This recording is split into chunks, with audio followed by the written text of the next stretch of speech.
welcome in for another episode of NASCAR Coast to Coast on the Motor Racing Network, presented by Flow Racing. As always, Chris Wilner here in Charlotte, North Carolina. It's a big week of racing here, Coke 600 weekend. Joining me again from Connecticut is my co-host Kyle Rickey. Kyle, welcome to the show, boy. We got a good one here today. Not only are we talking about maybe some debatable topics, we've got a big-time winner from the NASCAR Pinty Series, Kevin Lacroix, joining us. Talking about that controversial move that he pulled off there for the win up at Canadian Tire Motorsports Park, and tons of stuff coming up on the calendar here as we celebrate racing on Memorial Day weekend coming up this weekend. Kyle, how are things on your side of things? I know you guys were out on Monday watching some Wild Thing karts. How did everything go up there? Live here on Flow Racing. Great car count, good night of racing, cooler conditions. The weather, and we've talked about it a few times, it's just been weird this year.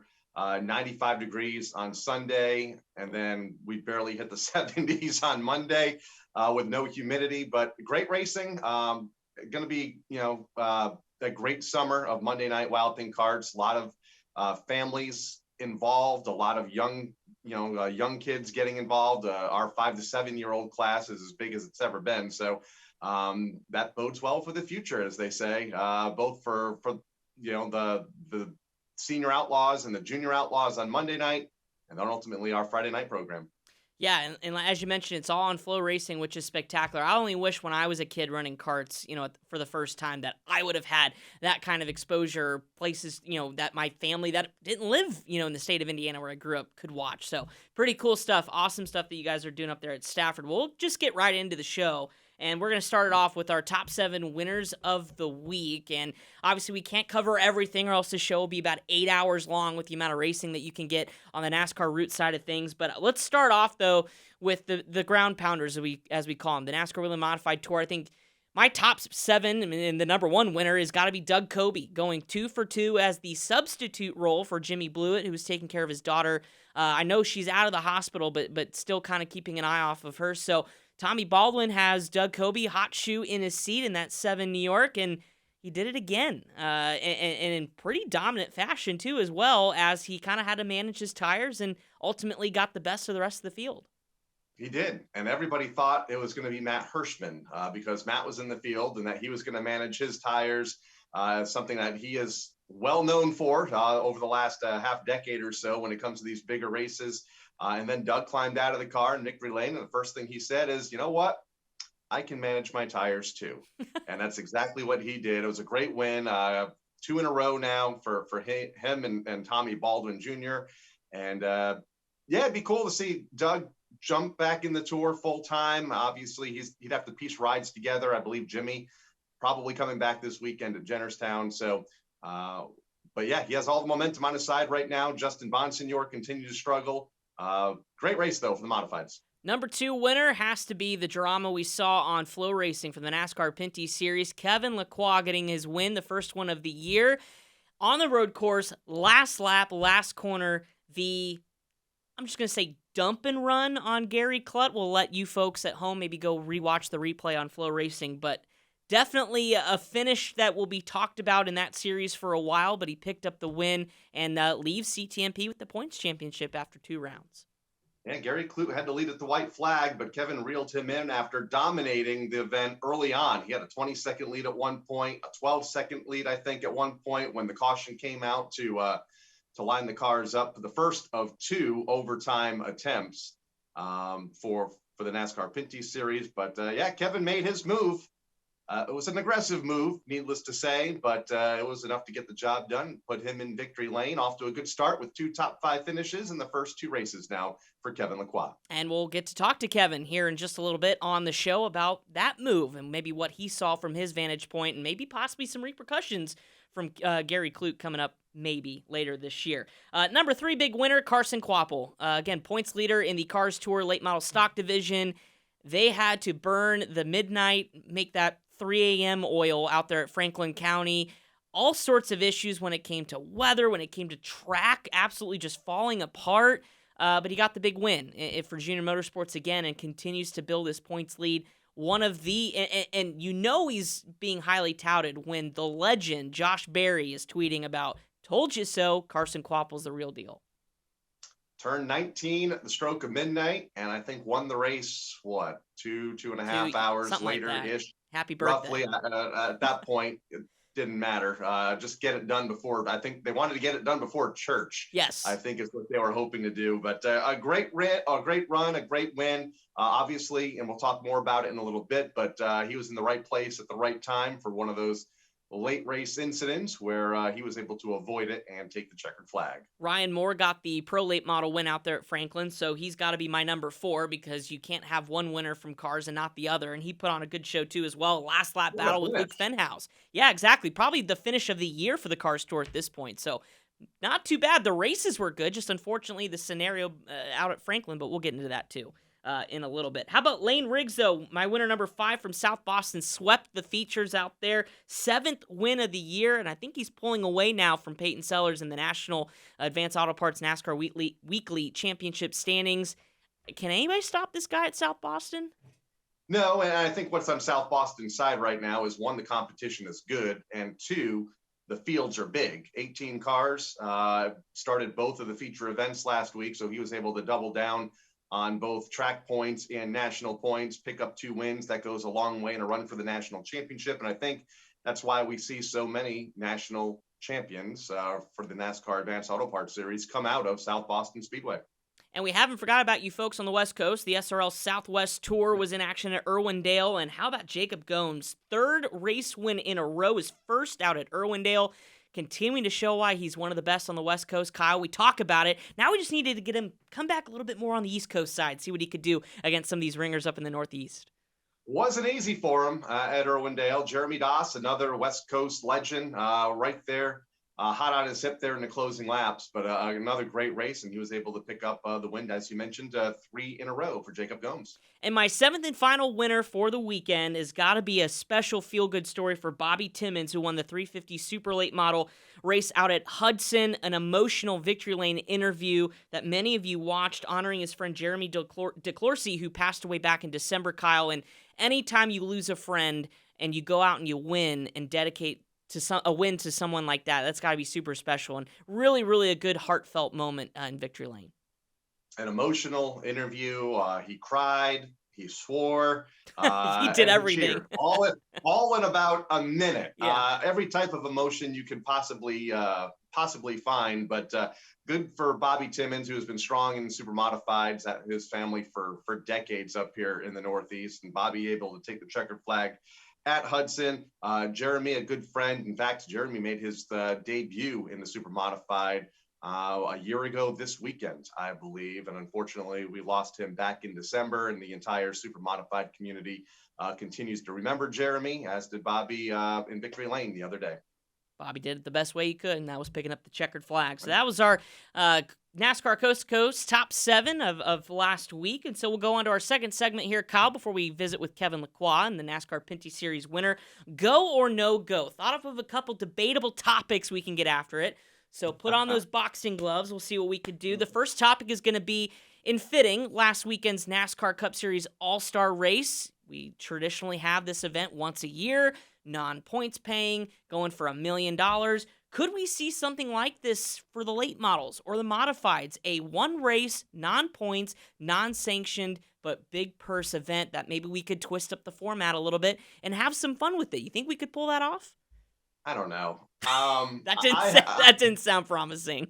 I don't know. I mean, we're obviously talking about this because of the Cup Series, and you could argue every weekend is an all-star race because the same 20 drivers or 24 drivers that race Saturday night are going to race this weekend in the Coke 600. So every weekend's an all-star event.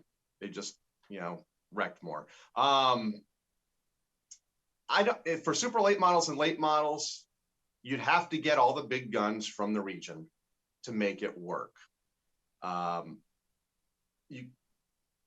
don't think so. If we're gonna go, if it's go or no go, I'm gonna go no go. No go.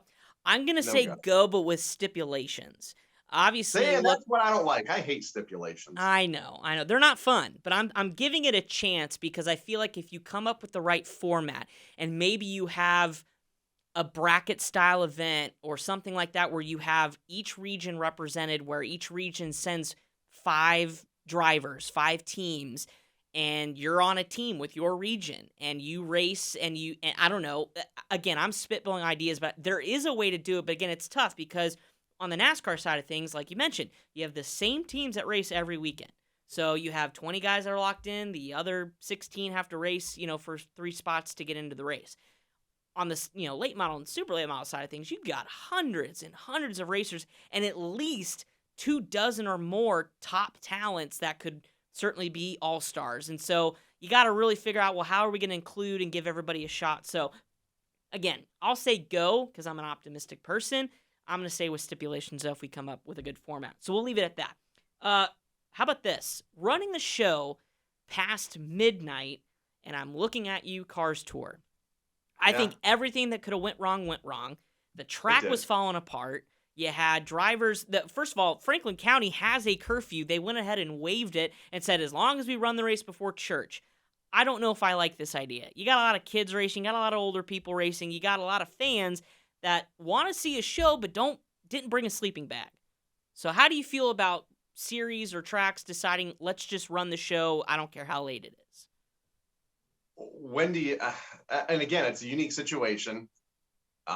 Everything that could go against them, I feel like went against them. Yes. You're there, do it. I know I wouldn't want to, do it every week, but get it done if you can. I know they used hydraulic concrete, I think is. Oh, it was unreal watching how they were trying to do that. I mean, it's nuts. It reminded me of the NASCAR Cup Series race. I want to say Michigan. Remember where one of the official or track workers drilled with a massive drill into the track and all of a sudden water just spewed up? It was a repair kind of like that. It was nuts. Similar situation at the track in Florida, Volusia County. It was asphalt back in the day, the NASCAR Busch Series race there. Track came up because, they ran in July and it was 130 degrees outside. And they got somebody out of the grandstands that was a paver to go in the racetrack and help patch the track back together. Fortunately, it didn't take until 3 a.m. I say go for it if you're there. Let's not make a habit of this. 7 a.m. is probably pushing it, but we saw it at the Snowball Derby a few years ago. They ran the Snowflake 100 until sunrise. Everyone's there, the crowd's there, the drivers are there. There's no sense in making everybody stay an extra day. If you can get it done. But that's where I stand. I wouldn't want to do it every week. As a former racer, I say no go. And racers are a little bit different because you've prepared for this race. You've got a team, your haulers there, your stuff. I mean, you're willing to stay there. My big no-go is for the fans. Because as a driver, there's nothing worse to seeing fans be forced to leave because they have other things going on and they need to get home. And the broadcast, too. I mean, I've stayed up countless of times past midnight, 1 a.m. to watch a feature somewhere. Sometimes you need to just say, you know what? We're going to run the race tomorrow. Now, if this race was on a Sunday, I get it. Monday's a work day for many people, need to get back home, yada, yada, yada. But on a Saturday night race, when you have that kind of issue, and also they weren't sure if the repairs were going to hold either. So there was a lot of people, crossing their fingers it was even going to work. So if you are still unsure about your racetrack keeping together, maybe you give it overnight, you work on it in the morning during, after church, and then have the fans come back in. So I say no go. But the fans lose either way. I mean, they can either stay until 3 a.m. Yeah. Or you're asking them to come back for another evening of racing or at late afternoon, whenever you would run it on Sunday. So I just want to get it done. All right. Kyle the Night Owl. You've heard it here first here on Coast to Coast. All right. Third of 4 topics that we can debate here on go or no go. So go or no go, younger generations of racers, and this has been a hot topic, obviously, for many years, but especially probably the last 2. More aggressive. Do you like it or not? Because Mike Looney was absolutely dumped this past weekend in the Cars Tour race at Franklin County, and he said, you know what, I'm tired of these kids coming in here, pushing us around. I have no problem next time beating a kid's, you know what, we'll keep this PG, next time. I'm done. So where are we at? Go or no go? You like this younger generation being aggressive, or do we think we need a little bit more of schooling here? And this goes across roots racing and the stuff that we cover all the way through the NASCAR Camping World Truck Series, Xfinity, and into the Cup Series. Yes. Okay. Kyle No, likes it. I like it. I like it because, it gives us some great highlights and some great things to talk about on Monday, like this situation here. I don't like it because these cars are expensive now. These parts are hard to come by. And what happened on Saturday night collected a few others behind them that weren't really a part of what was happening for the lead there at that time. So, I think there was a day, a time and a place for it. When the industry was different.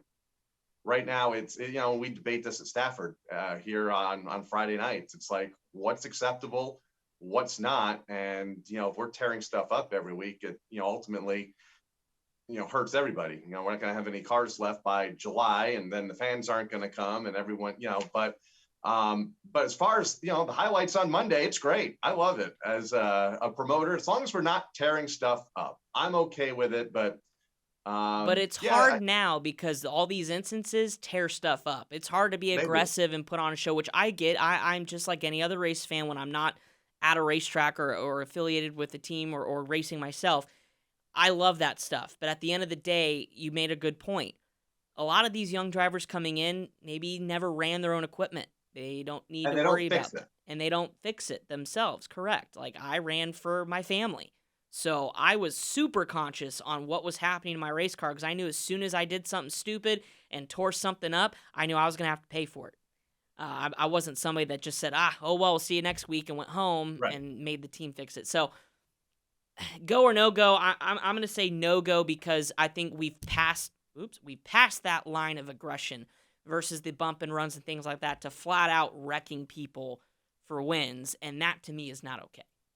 We will agree. No go. We agreed. Ladies and gentlemen, all right. Our third of 4 topics, we agreed. And speaking of that, this one's not necessarily agree or disagree, but this is a poll question because it is Memorial Day weekend, and we are talking not only everything that's going on here in Charlotte with Coke 600 weekend and how magical and special that is, grassroots racing all across the country, but the Indianapolis 500, an event near and dear to my heart, being a fellow Hoosier growing up just north of the Speedway. I was always curious, and pick your brain here, Kyle, first. Indianapolis 500, traditionally we see drivers coming in from the open wheel ranks that start in karting, things like that. What short track ace that we have modern day, currently racing, whether it's a modified, super late model, pro late model, you name it, that would do well at the Indianapolis 500 if you gave him a shot? Bobby Santos III. I had a feeling you were going to go that direction, absolutely. I mean, modified champion, and then he goes to the USAC world and wins about everything on pavement. And that for years and years and years was that next step to the Brickyard. You run the USAC midgets, you run the sprints, you run the big cars or the Silver Crown cars, and that's how you made your way to the Indianapolis Motor Speedway. And he's on that path, but I don't think we'll ever get the opportunity. You never know, but he's of all the short trackers out there, he's the one I would at least give a shot. Yeah, absolutely. And we talk about that too because Bobby Santos runs a lot with Cody Swanson. Now, Swanson doesn't do a whole lot of pavement stuff, stock car stuff anymore.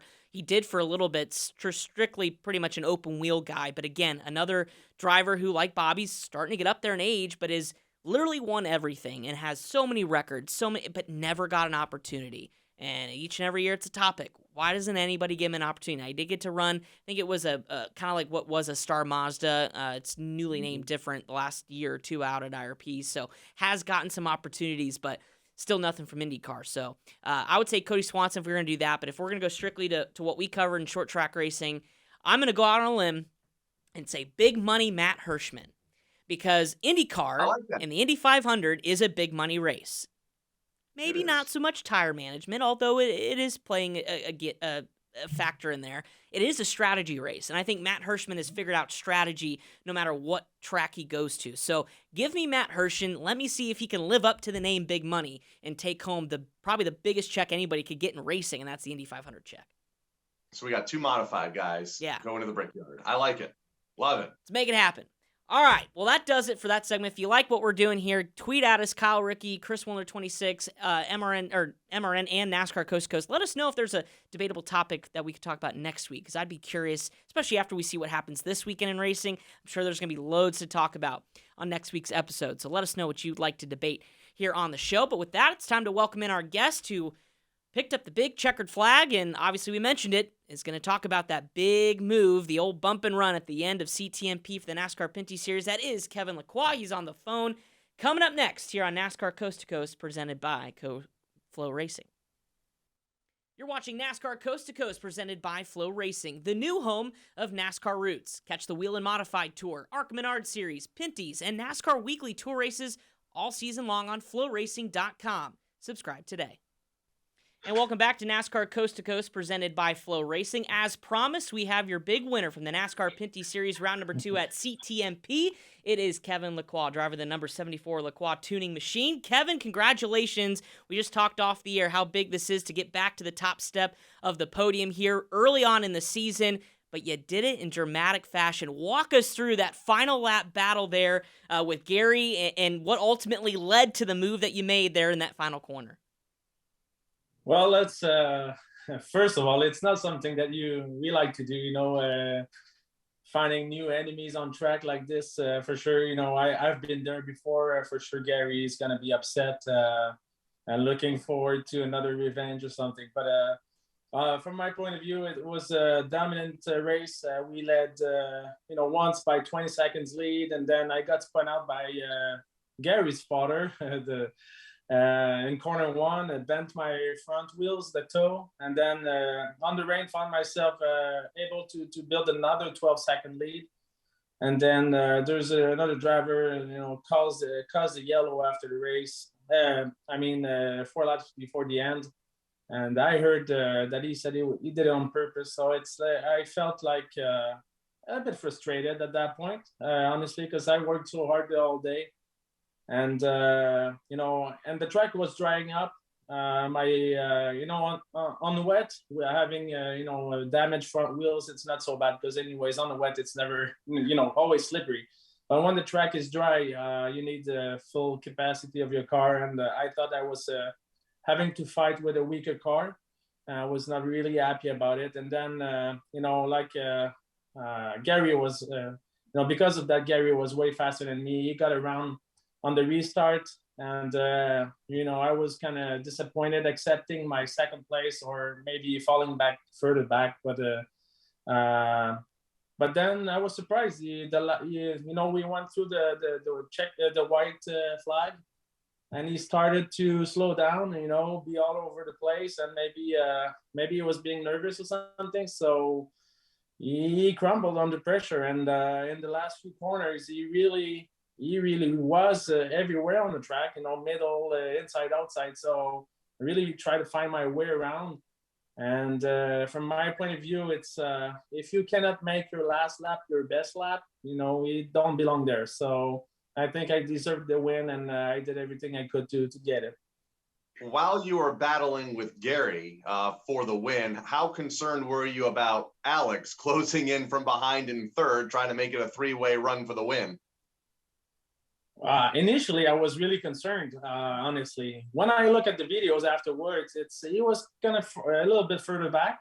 But, in our cars, we don't see behind us really well. The mirrors are kind of like a loop something, and you see wide, you don't see really well, though. So I was concerned. Gary slowed down so much that I was really concerned about, getting pumped behind by Alex, or, losing one more spot. So that's why I was on the urge to move forward and take the lead, because otherwise I felt like I would have been spun out or something by behind. What was said after the race? Did Gary come over and talk to you? Did he text or anything after the race? I mean, were there discussions between the two of you? Because like you said, now you wonder, is there retaliation coming, from him? We'll see, honestly, but we didn't talk after the race because with all the media after the race, he was not on the podium. I really wanted him to be on the podium so we can talk a bit about it, but he was not, so didn't have the chance to talk with him. I don't know if he would, But myself, when we have a situation with other drivers, I'm the type of guy that talks about it. And after that, like just with Jason at the way that 2 years ago, we said, hey, we can become friends again. So I like to talk about it, and I know he's mad or doesn't like it the way it happened. I know it because I've been there before, and but yeah, it's something that I expect. If he does it, the same way, that'll be okay for me. If it's in the same circumstances, I like I've lost races like this, and I like there's a Adam Ross, the commentator of our races, once said he at Riverside I got knocked out. Oh, were you there? Yeah, we got you. Okay, sorry about this. So yeah, so at one race, I got the same situation. He said 30 minutes after the race, we see him with a big smile on his face saying, that's NASCAR racing, talking about me. And that's really what I do. So, that's racing, and that's why we love it. And that's why we came to NASCAR. And, you got to be happy when you're winning, but you got to accept when you're losing that way. You mentioned it a moment ago. The race started in wet conditions. In fact, qualifying was rained out because of weather. How quickly did the track change, and how tricky was it keeping up with the track, especially late in the race when most everybody went to dries? Well, I really thought it took a long time to dry. Maybe because it was cold, clouds were still over the track, but it took a long time to dry, even though it was not raining anymore. And we put stickers on maybe 20 laps before the end, and it was still too early, I think, but lost a bunch of speed there, but still we had a big lead, so it was okay. But it stayed very slippery until the end. When the yellow flag came out at the end, and we went for a 2-lap shootout. The track really changed, and that's where I think it dried the most. And going into corner 1, 2, 3, the first few corners, it was like a big question mark. We don't know how to deal with that because we didn't know what to expect from the track. But yeah, it took a long time to dry out. We know just in any form of motorsport, racing's driven by sponsorships, partnerships, funding, things like that. How big was this win for you? Because not only was it your 6th at Canadian Tire Motorsports Park, but you followed it up by announcing a new partnership too as well with your race team. So how special is it to get the win for them, right there at the racetrack? It's nice. It's really cool, honestly. It's especially we're Canadian, and it's a US company, a wheel company, ESR Performance Wheel. So it's a company based in Los Angeles, and we gonna have a deal with them for Canada, and getting them to know about our series, and having to live a crazy finish like this with a crazy racing, and just that's our series will always do, and having the win at the end, that's awesome for us. How would you rate the season so far? Obviously, the win is great this past weekend, a top 5 at Sunset. You got to be happy with your team's start. Yeah, Sunset, we're never really good there, so I was happy with the top 5. And then we came here to CTMP. We broke the transmission after 2 laps in practice. There was no qualifying, so I was. It looks like with the pass, either we have a really good season or a really bad. So I was, I was concerned about it. It's like, do I have again the bad luck on my back? But I'll take the monkey out of it. But yeah, no. So I was happy to finally get to end the race at first. So I was. I was happy about it, and plus we got the win, so it's a good field. It was a tough start, I believe, and it's a good way to end. And you leave as the points leader in the NASCAR Pinty Series 2, which is fantastic. This is your 8th season with this series. You've been close so many times as a championship. I think 3 vice championships on your record. You said this year it's Tyler or bust. Why? I mean, do you feel like you're in a position now that you could capitalize and finally get that elusive championship? Yeah, well, over the years, I started to not really think about it.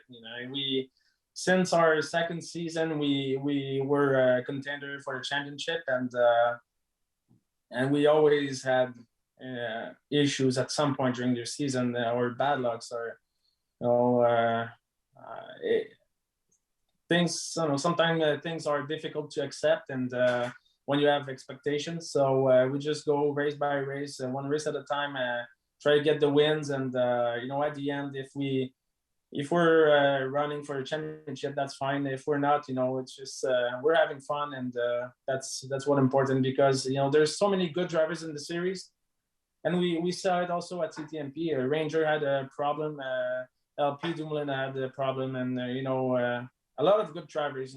We get bad luck sometimes, and you cannot only rely on your speed or performance to win a championship. You need the luck on your side too, and that's why we go one race at a time. For the first time in 3 years, this series goes back to Autodrome Chaudier in just a couple of weeks' time. The next race on the calendar, June 11th.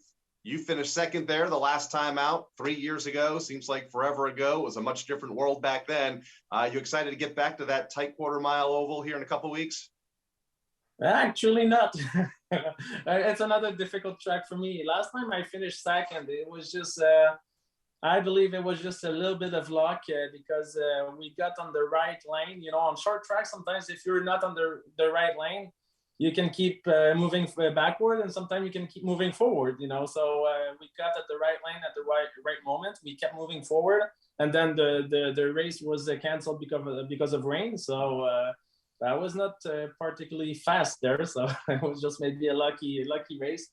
So hopefully it changes. Hopefully we can really get a deserved, top 3 finish. You come in obviously with a lot of momentum this season, but I want to go back to how you even got into a stock car. I mean, you're an open wheel guy. You came from karting, Star Mazda. What led you to NASCAR and your development now as a stock car driver versus kind of the path you started on, which was going to lead to more open wheel stuff? Well, yeah, I really wanted to become an open wheel driver when I was younger. IndyCar driver, actually, that's what I wanted to do. And then in 2008, the economy was bad. I lost, all of my sponsorships, and also my team lost their sponsorship too. And it was, it was a struggle for a few years to get in race cars, find budget, find sponsorship. So kind of stopped racing there. And I concentrated myself on the family business that we have here in Canada, and grow it, and make it successful. And then in 2015, we thought it was a good idea to come back racing. But now, having a kid, a family, a work, a job, want to stay really close to my home, so travel inside Canada. And I didn't want to go another series like touring series where with my driving level, I would win every races easily. So NASCAR Canada, we get Andrew Ranger, Alex Tagliani, DJ Kennington. We got very good drivers on road course. We got very good oval drivers, and we have a big mix of good drivers. So that's why I came to NASCAR Canada, and have. I'm here to have fun, and I'm here to have art racing. And guys like LP Dumoulin, who just a couple of weeks ago at Bristol Motor Speedway broke the news to us on the Motor Racing Network on air that you guys will be broadcast live on Flow Racing this season here in the States. Is that something over the first 2 weeks? I know it's still early, but have you seen or heard an impact from the Flow community being able to watch the NASCAR Pinty's races live now? Well, yeah, actually, my mom and my wife didn't make it to the racetrack, so they found out about this. Honestly, myself, when I'm outside the race car, I'm working hard, and don't have really much time to watch racing. But yeah, we found out about Flow Racing in the US, the application to watch everything else. Yeah. My final question for you, Kevin, is I know this offseason's been so busy away from the race car. You and your brother Danny really running the Lacroix tuning business. I know you mentioned it a couple times how busy you are. Just how much do you have to separate those things when it's a race weekend and you got to focus on racing, but you also have the business side of things too? Well, it's another thing why I choose NASCAR is we run a lot on Saturdays and Sundays where I just leave the office on Friday noon, so it's an easy schedule for me. It's not like open wheel, you get to the racetrack on Wednesday, practice all Thursday, Friday, and so it's it's a good schedule for us, and it's also one of the reasons why my brother doesn't race so much because he runs Formula Atlantic, and it's a lot of time. It takes a lot of time. So they're good cars to drive, but yeah. So it's we need to focus on the business at some point, and it's kind of like two business. The racing is also a business, but I'm lucky to be able to do both, and also to have a good experience with the family when family comes to racing. But it's a good series for that, and I'm also lucky to be able to find the partners, so to make both. Well, we appreciate your time. I know you're busy, like you just mentioned, running things over there, but best of luck to you the rest of this season. Congratulations on the win, and we look forward to hopefully talking to you a little later on this season as maybe a champion here in 2022. Yes, thank you very much. Thank you. That's Kevin Lacroix, big winner at CTMP in the NASCAR Pinty Series this past weekend. We'll be right back on the Motor Racing Network here on NASCAR Coast to Coast, presented by Flow Racing.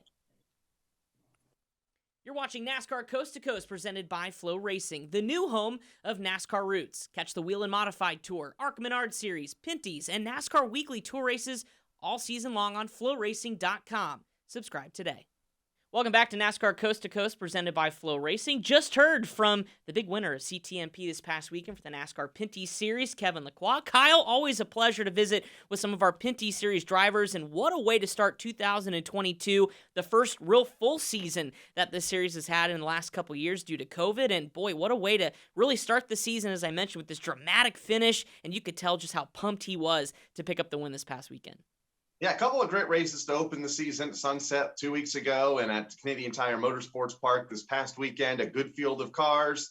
Hopefully that trend continues. But yeah, what a wild day. Starting in the wet, ending in the dry, 2 overtime finishes, and then that wild pass for the win in the final set of corners, which is something that we see no matter when we race there, no matter who races there.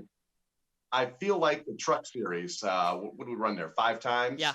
And I think at least 3 or 4 of the races came down to a final lap, bump and run or dump and run, however you want to call it. It's just a great racetrack. Yeah, absolutely. And certainly a great start to the season. Again, they've got a little bit of a break, though. June 11th is going to be their next race. Well, speaking of races, Kyle, and speaking of exciting finishes, we saw the drama that happened with the ARC Menard Series last time out at Kansas. Well, they're going to quickly turn back around and visit the home of NASCAR, Charlotte Motor Speedway. It is Coca-Cola 600 weekend here in the Queen City, and well, ARCA's back on track at another 1.5 miles this weekend on Friday night. And Kyle, ARCA at Charlotte's always an interesting race. High speed, high commitment, and another facility that these drivers really are going to have to attack. And it's a difficult place, especially if you're a rookie come race time. And I know we talked about it last week. We expect a bigger field than what we have seen from most events this year because it is in Charlotte. A lot of locals come out, and if they can get an ARCA car or rent an ARCA car from one of the teams, I know Venturini Motorsports, within shouting distance of the Charlotte Motor Speedway, they'll be on the racetrack. But yeah, it's a very difficult racetrack, unique 1.5 mile oval, and should be a great race right here on the Motor Racing Network on Friday night, part of a doubleheader with the NASCAR Camping World Truck Series. It's going to be a busy weekend out there at the Charlotte Motor Speedway. Yeah, MRN will be live at 6 o'clock for all the coverage of the ARC Menard Series. Again, that's the General Tire 150, 100 laps around Charlotte Motor Speedway in front of what should be a really great crowd for all 3 races coming up this weekend as part of Coke 600 weekend. Now, speaking of going back to the short track routes, the NASCAR Wheel and Modified Tour is back in action again. 3 races in 3 weeks. So what a grueling stretch to start the year for this series. They've got the Jennerstown Salutes 150 Saturday, 8 o'clock on Flow. Jennerstown, another racetrack picked up on the Flow network. And obviously, the series is watched on Flow every weekend. But one of my favorite racetracks that the Modifieds go to, Kyle, should be a really great race. And maybe Doug Coby can go 3 for 3 here. Yeah, with Tommy Baldwin Jr. Picking up the race win last week at the Lee USA Speedway, as we talked about earlier in the show. I kind of hope, nothing against Jimmy Blewett, but it would be pretty cool to see Doug run full time now in the series, because he is climbing the standings pretty quickly. Justin Bonsignor, he continued to have his issues at the Lee USA Speedway. So it'll be fun to see how things shake out at Jennerstown. You're right, Doug. I'm not sure if he has that ride yet this weekend, but it would be pretty cool to see him in the field and possibly go for 3 in a row. Yeah, you think Tommy's kind of like, Jimmy, take your time. Or maybe, hey, let me get an extra car and we'll have a 2-car team, because I think that may be an option too with how hot Doug Coby is right now. You don't want him to stop, especially if he's climbing up the championship standings like he currently is. So we'll see what happens this weekend. Again, that's 8 o'clock Saturday night on Flow Racing. NASCAR Wheel and Modified Tour, their 3rd race in 3 weeks. So a grueling stretch for them. Speaking of modifieds, the past modifieds and super late models at Oxford Plains Saturday. That's going to be on Racing America. Oxford Plains, one of picturesque racetracks up there, way up in the state of Maine. And Kyle, that should be another good one. I know Pass has had some difficulties with Mother Nature here lately. Hopefully they can get this one underway at Oxford Plains. Yeah, but I know, and we record this early in the week, and I know that the weather forecasters are also predicting rain for this weekend. And there are some tracks in northern New England, and I don't think Oxford is one of them yet, but they're making alternate plans for their race programs this weekend. Hopefully Mother Nature misses them, but that no doubt will be a good show this weekend at, like you mentioned, one of the great racetracks of northern New England. And before we get to all the local racing that's coming up, I do want to give a shout out too for the fans that are on Flow. And if you don't have Flow, why haven't you gotten it yet? But we'll get to that in a minute. USAC Carb Night Classic is back, and this is a big deal. I know it's not necessarily stock car racing or late model racing, but what USAC and the Indianapolis Raceway Park has done with Casey Kohler, bringing back open wheel the night before the 500 with USAC midgets, sprint cars. It's going to be a great event on Flow. And if you haven't watched a sprint car pavement run around IRP, get to Flow Racing on Saturday night. Should be an incredible show. Again, a tradition unlike any other, as we talk about Memorial Day weekend not only being big for the stock car side of things here in Charlotte, but back in Indianapolis, kind of the rejuvenation of open wheel pavement racing there at IRP. Some of the legends of the sport in motorsports in general. AJ Foyt have won there, Mario Andretti. So it should be a really good time on Flow. So that's my little plug for the open wheel side of things. It is a grassroots style racing, sure, of course. So USAC Carb Night Classic again, IRP on Friday or Saturday night, and then we've got all the local racing. Kyle Stafford, you got another weekly show coming up. How's the weather looking like up in your neck of the woods? Yeah, it's like 50-50 right now. Hopefully we get it in. We had a great show last week. Great SK modified race. Stephen Kopsick picking up his first win of the year. So all 5 regular divisions will be back this Friday night if Mother Nature allows. As will Berlin, Jennerstown, we mentioned Riverhead. We have Bowman Gray back in action as well. Tons more on Flow Racing. If you don't have the tile, again, go to Flow Racing. Subscribe. It is the best investment a motorsports fan could ever make, and catch all the racing action from the Wheel and Modified Tour to every single local NASCAR Roots race, as well as, like we mentioned, you normally get ARCA Menard Series events as well. Obviously, this weekend will be on the Motor Racing Network as well, so listen to our MRN colleagues in the coverage of the General Tire 150 again Friday night at 6 o'clock. Kyle, enjoy your Memorial Day weekend, my friend. It's a special weekend, not only for motorsports, but really gives us an opportunity to honor those men and women who have served our country. And what better way to do it than have some good racing here this weekend? Absolutely. And it's one of my favorite weekends of the year. Obviously, Monaco back on the traditional Sunday, on Memorial Day weekend Sunday, as that was kind of shuffled around the calendar last year. So that would be a good way to kick things off on Sunday. Obviously, the Indianapolis 500, everyone's going to be keeping an eye on Scott Dixon as he goes for a 500 win. And then obviously the Coke 600 to wrap things up, plus all the short track action across the country beginning on Thursday night. So a lot to do, a lot to watch. It's going to be fun. Certainly will. Fire up those barbecues if you have nice enough weather to do so, because it's going to be a great weekend of racing. So have the barbecue, have the TV, the computer, the tablet, all that good stuff going this weekend. Kyle, we appreciate it. Have a good race weekend here up at Stafford. Hopefully Mother Nature cooperates. We'll check back in with you next week. For all of you fans at home watching, appreciate you tuning in once again to NASCAR Coast to Coast, presented by Flow Racing. Enjoy your Memorial Day weekend full of racing. We'll check in with you next week. If you enjoyed this episode of NASCAR Coast to Coast, be sure to subscribe to Flow Racing, the new home of NASCAR Roots, where you can catch the Whelen Modified Tour, the ARCA Menard Series, Pinty's, and NASCAR Weekly Tour races all season long on flowracing.com. Subscribe today.